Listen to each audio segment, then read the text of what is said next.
Yes, first of all, thank you for the very interesting presentations. I would like to start by going back to, I think, the very first slide of the very first speaker, which stated responsibility as the ability to respond. And I think that's a bit of the red line we could see this afternoon. We saw different explorations of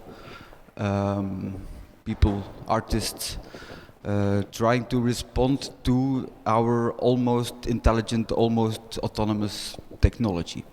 Some of you had similar topics. I thought there were some conflicts as well. I asked you also beforehand, do you have a question or a statement you could make? So I would like to leave the microphone to you, if you have one. Paolo, you sent me one beforehand. I remember one. You remember? You probably remember one.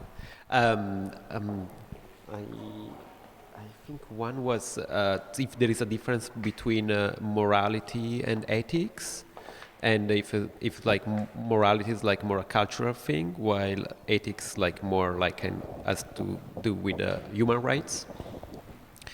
And the second one,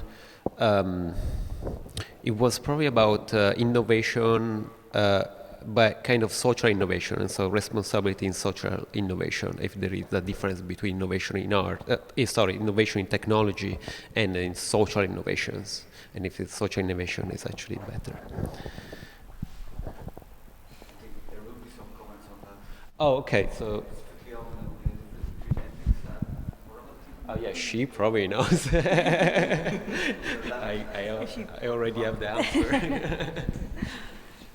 Do you want me to comment on this statement? Yes.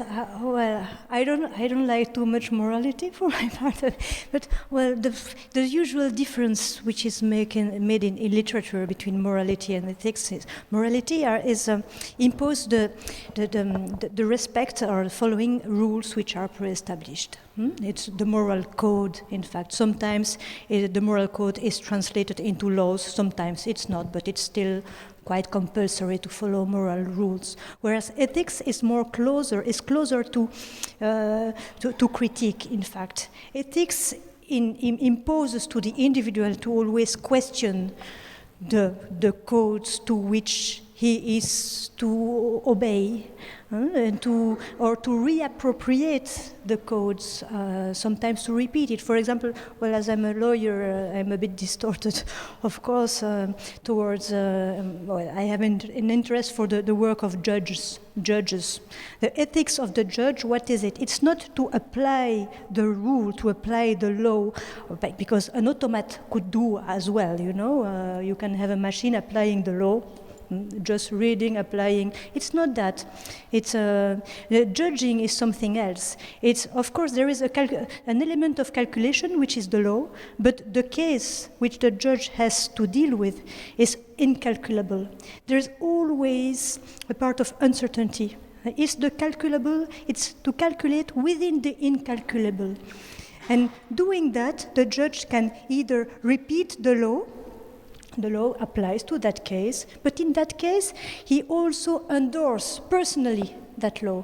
Or the judge can impose some bifurcations to the law, you know, saying, well, given that case, you know, there are circumstances which indicate that applying that law in that case strictly would be unfair or unjust, and justice is not the same thing as law, as law, yes, just as it's just the parallel as ethics is not the same thing as morality. Thank you. Someone else? Okay, thank you. Are there? Okay, Mark, you have something to say? Right. Yeah, so if there are some problematic technologies, right? And I see that there may be like three kind of responses to that. One is just to accept uncritically. Yeah? Another is to complain about it. I think in your presentation there was the wolves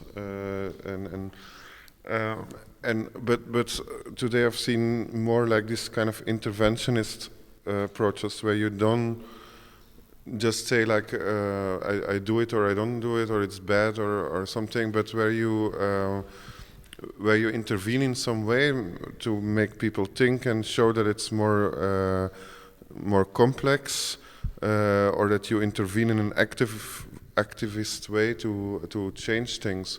And I think it's good that with the contribution of artists that we can have that sort of response maybe more often, rather than only have this yes or no, basically.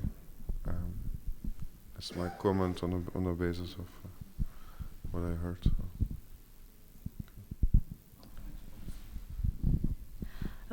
Yes, I was very, very interested by all the presentation by the artists, and because at least there is materiality there. There is something which is physical, and I think like Agamben wrote in one of his books that thinking is remembering of materiality. You know, and it was about writing that he said that. You know, a writer, when he thinks, he remembers always of the white page. That means that when he writes something, he knows that it's completely contingent, that he could have done something else, he could have written something else. There's always that remembering of the white page. And I think materiality is what gives us always the second, the third, the chance, in fact. And all the potentiality comes from materiality, not from the immaterial layer of computation. I think potentiality needs embodiment of ideas, of aesthetic visions. That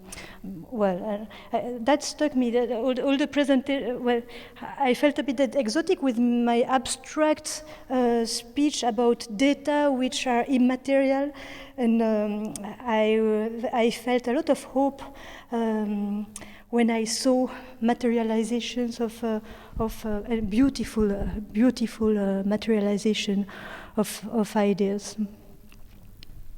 I think resistance is there in the matter. Yeah, just very quickly, I have this problem that as a philosopher, I argue against abstraction. But if you make abstract arguments, you're of course in a way you're not concrete and material enough. So that's a bit of a paradox, I think, if you work only with concepts and words. Yeah.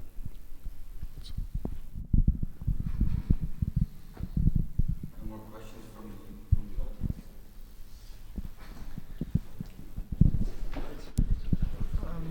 Well, maybe about how can we respond?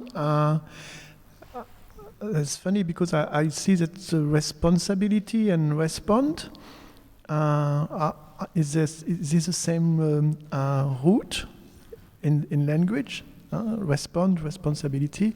At the same time, you know that in scientific experiment, as soon as someone is observing an object, you are modifying the object. And here, of course, we know that the machine and the algorithms are observing us, but people are modifying their behavior according to that. Don't you think so?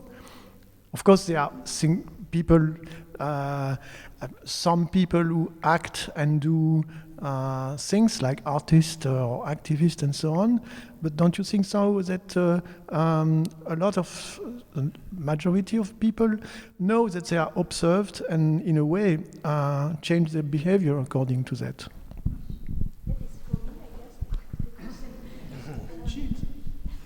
Yeah, yes, it's indeed there is a strange kind of performativity in all kinds of modelizations of human behaviors. It can be simple classical statistic modelization. And Jan Hacking, the philosopher Jan Hacking, has described that as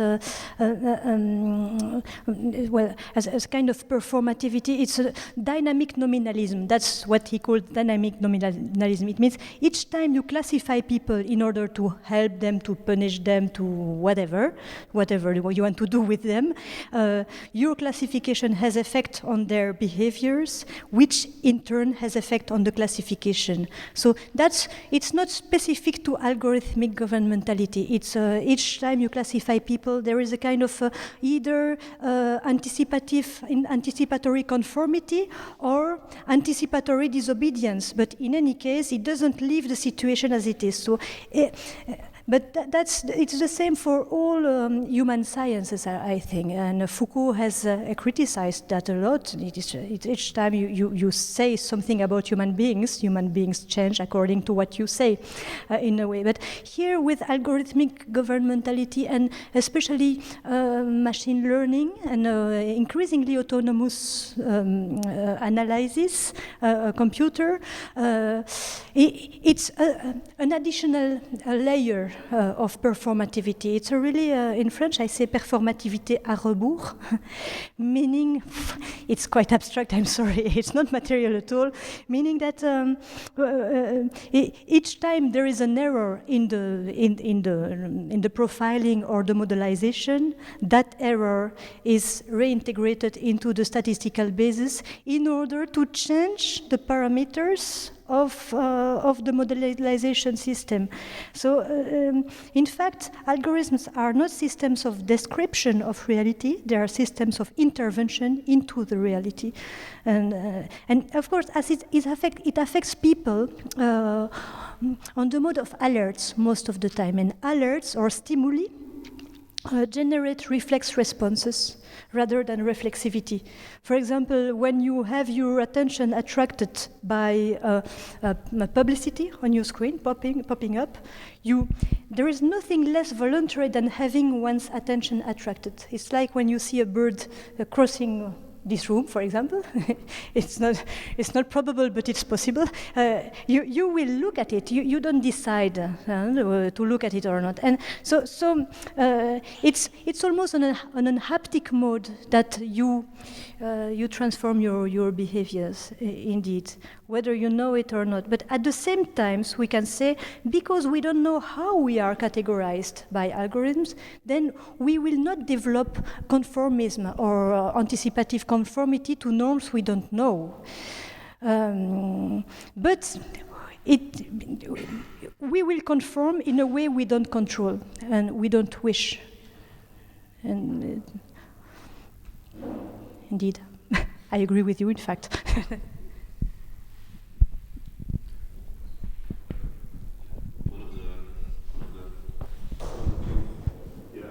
One of the things that I like today, to be very honest, is I found myself. Is it still for the video?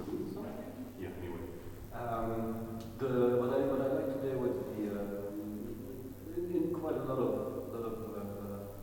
lectures today, there was a sense of playfulness and a sense of fun.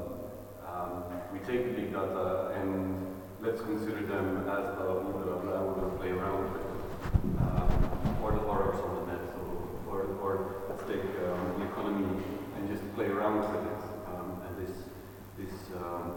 playfulness, I think, in how dark the future may be, or not at all, depends really, is on how what we do with these with the facts and the figures, and if it's abstract or not abstract, or and that we can take them as our own and play around with them, and then we'll try to give it form.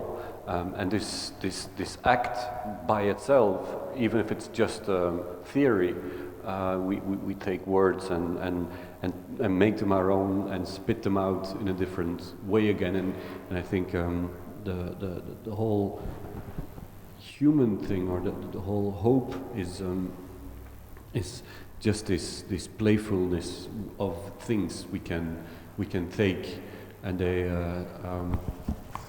and this is one of the things that I thought was, instead of quite a lot of other days of these kind of lectures, that everybody's just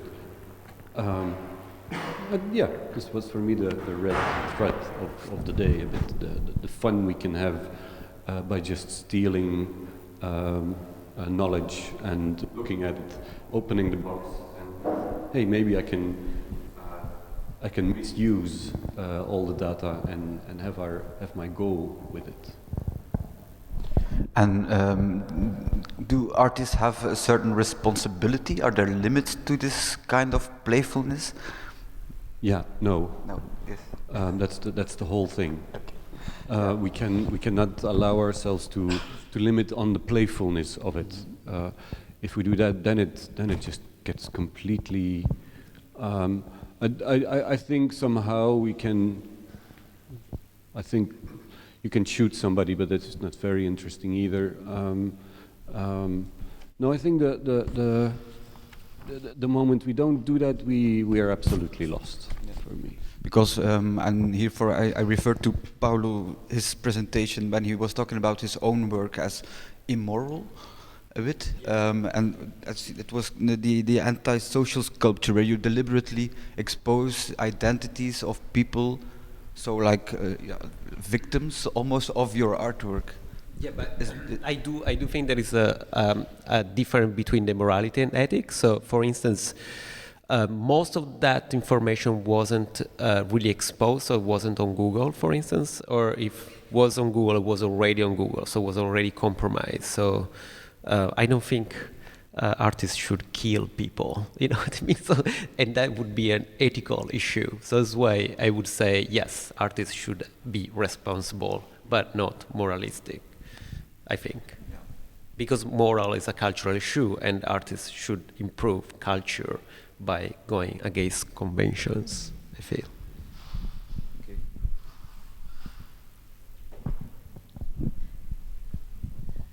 Just on this, I'd like to say I was particularly, as a lawyer, particularly interested by your presentation, of course, and I think that kind of subversive role that artists can have, and you have a kind of license, artistic license, to play even with the law, I think.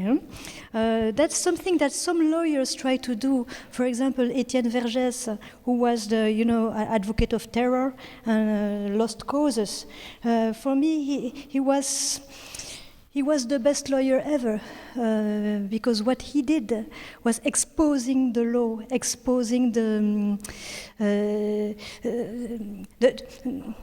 fact that the law is not the same thing as justice, for example, and also opening the legal scene as a scene like a theater scene for people to advance their political causes. And I think what we miss today is these kinds of scenes, theatrical, literature, the scenes which are really heterotopies in Foucauldian terms. That means other spaces where the limits of representativity of big data, for example, or the limits of the justice of laws or the validity of morals can be exposed. And when they are exposed, there is a crisis. And really, I am for the crisis. We should really defend the idea of crisis as decisive moment where new possibilities of social change arise. And I think we are, what we suffer of is the continuous flow, real-time flows and no interruptions. I think we need interruptions. And what you do, for example, is very interesting because it interrupts,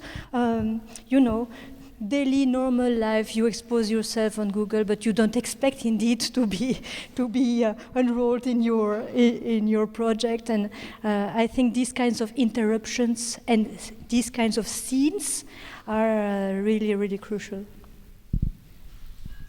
To just confirm it, DJ Ballard said, "I'm not afraid that something will happen, I'm afraid that nothing will happen." Sorry? I'm not afraid that something will happen, I'm afraid that nothing will happen. Oh, yes. It's the DJ Ballard thing.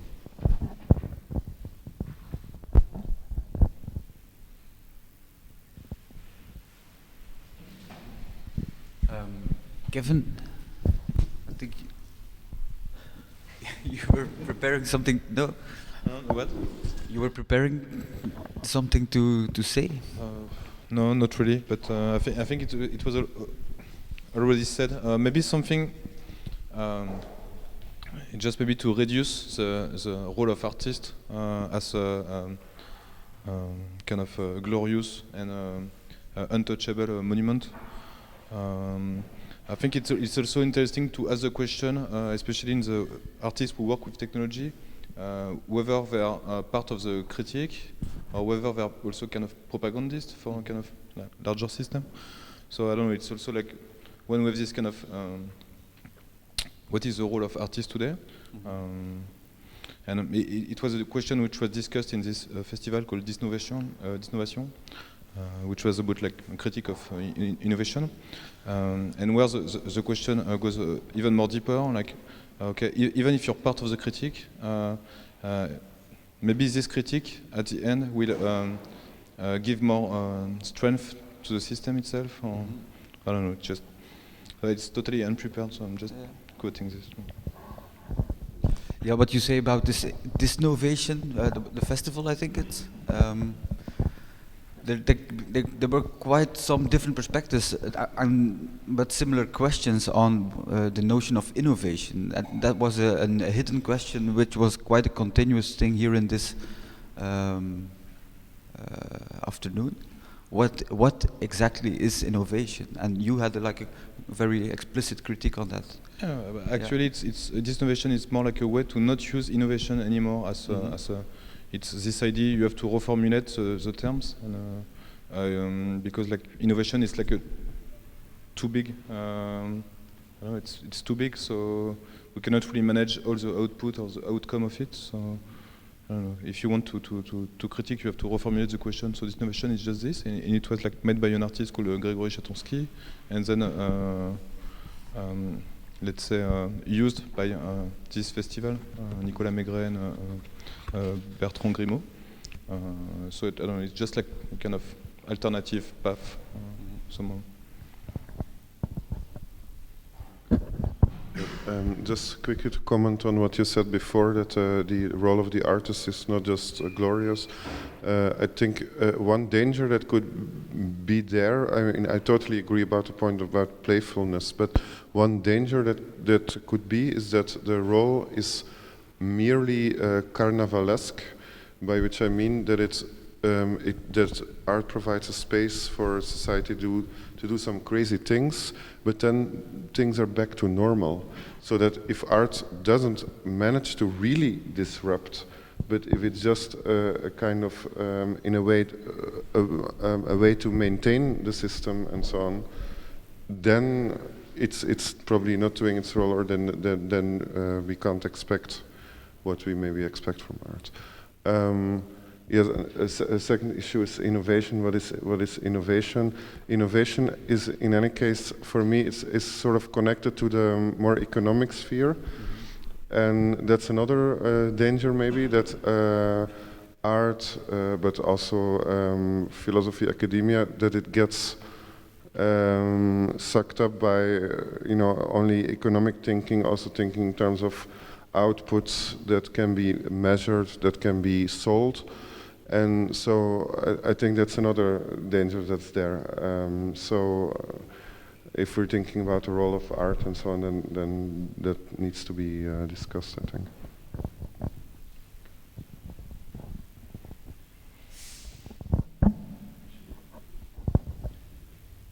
Yeah, I think it's always a bit difficult to, I mean, I don't know, there is, to say that art has a specific role, I find that difficult. I don't know. I don't think that art, especially here, to save society or anything. I don't know. I always find it difficult that this idea that art should save or something or another, or have this kind of purpose. There is certainly a purpose, but it's whatever the artist wants in a certain way. It's not a general blanket thing. I'm not sure if I'm clear, but I mean. Yes, but then maybe we come to another common theme in which I saw in Kris Verdonck's presentation and in your presentation as well, was the notion of empathy, and in Mark's presentation as well. When the artist or the audience is starting to project, and this idea of projection, the image of the cat face, which was in Technocalypse, I think, is very intriguing. Kind of, can we call it? You called it animism. I'm not making a full sentence here, but yeah. So the object was Louis-Philippe Demer's term animat, because it's like an automat, but since it's moving and so on, we project we project something more into it, and it becomes almost like an animal. So that happens. But this process or this thing happening expresses some kind of urgent need, which I would relate to the or desubjectification you were talking about, like the over-personalization without the subject. This dead, raw data, can I call it like that? Okay. Well, I will respond to another question that you didn't ask. I'm sorry. Because I was thinking about the role of art. In fact, sorry. I think by itself, without having a decisively disruptive aim or task to accomplish, the fact that there are artistic works in our patrimonium, in the archives, is incredibly important because it's Jean-Christophe Bailly who said that. I don't remember precisely the words, but he says each epoch, each era has some things that it accomplished, and there are data. It's recorded. What has been accomplished is recorded, and it can be digitalized, and it can be, well, it still exists over time. But there are other things which were dreams of an epoch, utopias, which have not been realized, but which leave traces only in art. In a painting, you can see or feel traces. It's haunted. The paintings, for example, or the literature is haunted by all the dreams of the epoch which have not been realized. And these are important resources of recalcitrance for today and for tomorrow and for imagining other utopias. And I think, but it's more the idea of art as not as practice, but as what it lives in our archives, and which is not digitalizable.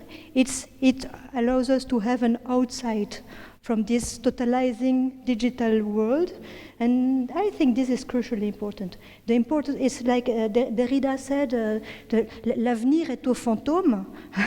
The future, if we want a future, we need the phantoms. And the phantoms, they're nowhere else to find than in artistic works of the past.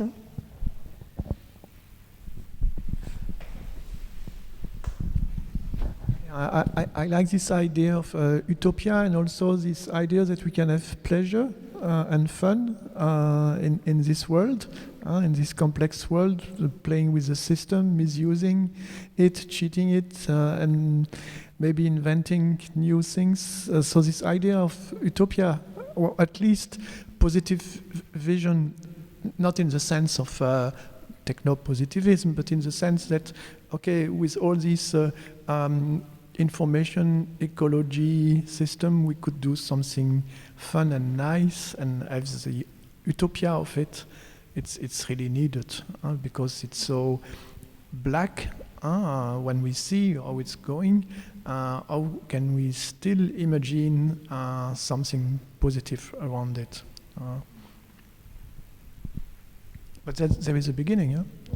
I think utopias are crucial because it's this, utopias play the role of the virtual or the potential. We as human beings, we may be affected negatively by the restriction of our potentiality or spontaneity by profiling and things like that. But societies are on the whole restricted in their possibility of evolution by also the suppression of utopia, by the fact that everything is in the dream of big data, is always already realized. All that is possible is always already actualized, thought in advance, pre-seen, etc. And I think, well, utopias are the preserve of agency for the collectivity, I think. Sure. But it's not very famous, Utopia, for the moment. Don't speak too much of utopias. It has bad connotations in academia. I don't know why, but...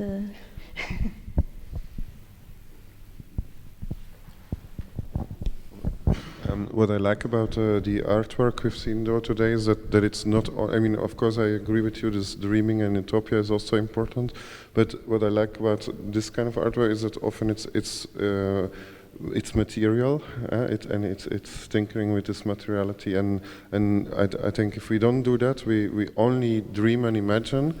That's probably not enough. We also need to try out things, experiment. That's also what I meant with this kind of different kind of knowledge, and there's a lot of value and meaning in also the material. Ghosts are really material things, you know. Ghosts are really material. When they inhabit a structure, you know, the marionettes of Kleist, it's very material. No? You see it dancing, but it's ghost, however. Okay. Kris? Yeah, let's go then a complete hopeful thing for once. Do you guys know the A Liter of Light, a project in South America? It's A Liter of Light is in the favelas. It's invented by a guy of MIT. Golfplaten, how do you have to, I don't know, like these, the slums, this material they all use. And actually it doesn't allow to have windows. You only have a door, and there are never windows in these very small houses. And the result of that is that all these people have bulbs in every little house, even during day, because there's just no light inside. And then one guy invented genius. I'm so jealous. Anyway, so you take a Coca-Cola bottle, an empty one, a plastic. You fill it with water, and you put some Javel or something in, so it doesn't get green inside. That's the only thing. And you make a hole inside of the roof, and you can. The nice thing about it is that you can pull it like this, so it doesn't. There's no leak. And when the sun shines in, it diverses the light again inside of the room, and it is the same as a bulb of almost 50 watts, which is really incredible. So he launched A Liter of Light project that costs nothing, and it reduces the amount of electricity and the amount of money bad spent just by plastic bottles everybody has and a little water inside, and it's such an incredible. I'm so jealous in the sense that, and it is a guy of MIT, and I think you should really be extremely, again, playful, but also be very intelligent to propose something so genius and so simple, and it helps. It costs nothing. And there I really think it's and material and hopeful and playful, and in that sense it's something real. Yeah, and I think it's one of the most beautiful inventions I heard personally about in the last couple of years. To end for me this discussion with a very positive, hopeful thing. So the next step is to deposit the patent of this invention and make money. Yes, of course. You also have to do it with the money thing once it's getting. Yes, he should take it as a patent, but he did not. Stupid. Okay. Our time has come. It's 6:30. Does anyone has a final question from the audience, maybe? Otherwise, I would say thank you very much. I thought it was very interesting. Yves? Okay. Good night.